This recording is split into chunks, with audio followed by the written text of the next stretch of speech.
Many people live with constant tiredness, yet every medical test comes back normal. Blood reports look fine. Iron levels are acceptable. Thyroid tests fall within range.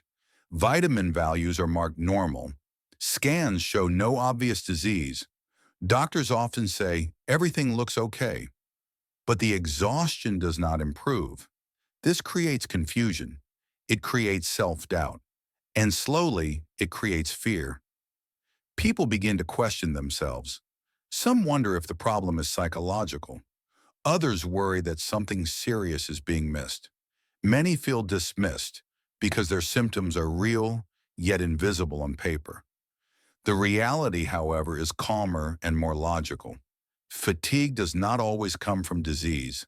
Very often, it comes from functional exhaustion. Functional exhaustion means the body's overwhelmed, but not yet damaged. Modern medical tests are excellent at detecting disease.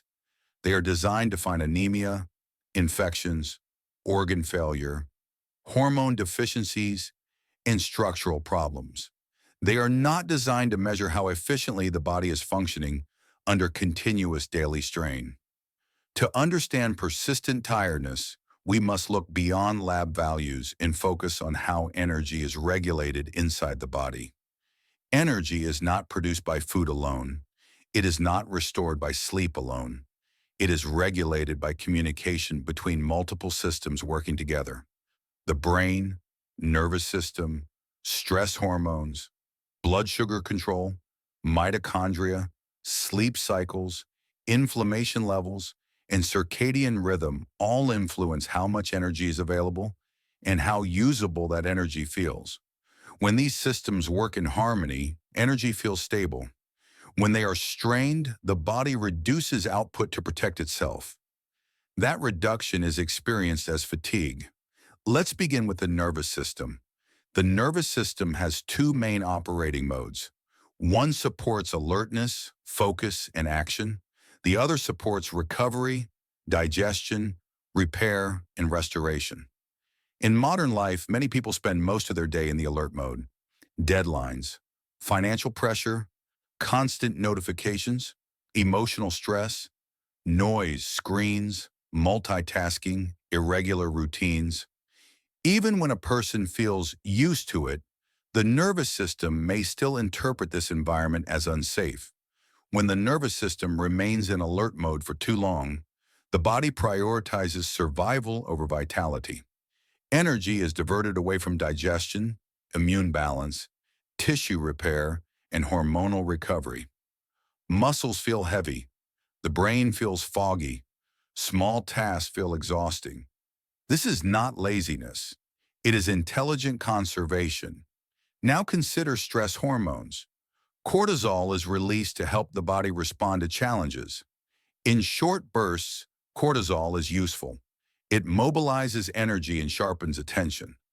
But when stress becomes chronic, cortisol remains elevated longer than it should. Persistently elevated cortisol disrupts sleep, increases blood sugar, suppresses recovery, and interferes with how cells produce energy. Many people do not feel emotionally stressed, yet their physiology behaves as if they are under constant pressure. Sleep becomes lighter. Nighttime awakenings increase. Deep restorative sleep becomes shorter. This leads to sleep debt. Sleep debt is not only about hours slept, it is about sleep quality, timing, and consistency.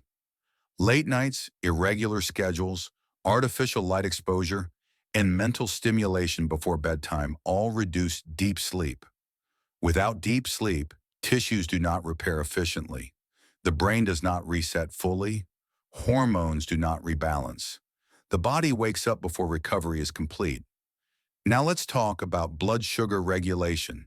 Energy depends on steady glucose delivery to cells. When blood sugar rises and falls unpredictably, energy availability becomes unstable. This instability can occur even in people without diabetes.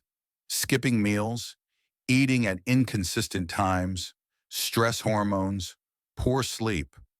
All of these disrupt glucose regulation. Cells receive fuel irregularly. They respond by slowing output to conserve energy. This results in fatigue, shakiness, irritability, and difficulty concentrating. Another critical but often ignored factor is mitochondrial function. Mitochondria are the structures inside cells that convert fuel into usable energy. They are sensitive to stress, inflammation, poor sleep, and nutrient imbalance. When mitochondria are under strain, energy production becomes inefficient. Fuel may be present, but energy output feels low. Routine blood tests do not measure mitochondrial efficiency. Low-grade inflammation also plays a role. Chronic, mild inflammation increases the energy cost of basic cellular processes. Everything requires more effort. The body feels heavier. Recovery feels slower. Again, standard tests may appear normal. Mental load is another major contributor. The brain consumes a large share of the body's energy. Constant thinking, worrying, decision-making, and information overload exhaust neural circuits. Mental fatigue often feels deeper and more persistent than physical tiredness. This explains why people feel exhausted even after rest days or holidays. Importantly, functional fatigue is reversible. The body is not broken. It is responding intelligently to prolonged strain. Fatigue is not weakness, it is feedback. Chasing abnormal test results often misses the real issue. Recovery begins by restoring safety and predictability to body systems. Consistent sleep timing, regular meals, gentle daily movement, intentional stress recovery, reduced cognitive overload, allowing the nervous system to spend more time in recovery mode. When systems calm, energy returns gradually, not overnight, not dramatically, but steadily. In the next video, we'll explain why blood sugar can fluctuate even when you avoid sugar completely, and why understanding this removes unnecessary fear.